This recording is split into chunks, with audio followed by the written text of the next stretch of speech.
رسالة النهاردة من ديلي إنسايد بتقول إنه أكتر حاجة بتأخر التشافي مش الوجع، لكن إحساسنا إننا مش نستحق الراحة، وطول الوقت معتقدين إن السلام ده رفاهية أو حاجة لازم نكسبها بعد تعب طويل.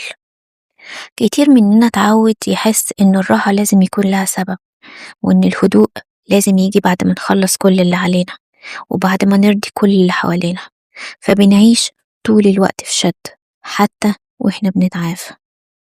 أول خطوة حقيقية في التشافي هي إنك تقولي لنفسك أنا أستحق السلام من غير أي شروط، مش علشان بقيتي أقوى ولا عشان عديتي ولا عشان سامحتي، انتي تستحقي السلام لأنك إنسانة ولأنك تعبتي.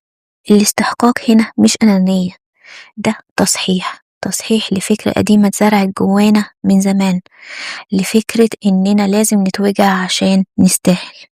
إحساسك بالاستحقاق ده هيخلي علاقتك بنفسك تتغير، هتبطلي تجلدي نفسك على كل غلطة، هتبطلي تكملي في علاقات بتوجعك عشان ما تزعليش حد، هتبطلي تضغطي على نفسك تكوني تمام طول الوقت. السلام مش غياب المشاكل، السلام إنك تبقي حاضرة من غير صراع داخلي. الاستحقاق بيبان في اختيارات بسيطة، إنك تقولي لأ، إنك تاخدي بريك من غير إحساس بالذنب، إنك تسمعي تعبك بدل ما تكتميه. وفي أوقات كتير أول ما تقولي أنا أستحق السلام هتحسي بمقاومة جواكي، صوت يقولك لأ لسه بدري، لسه مش وقته، ده صوت قديم متعود على التعب مش على الراحة.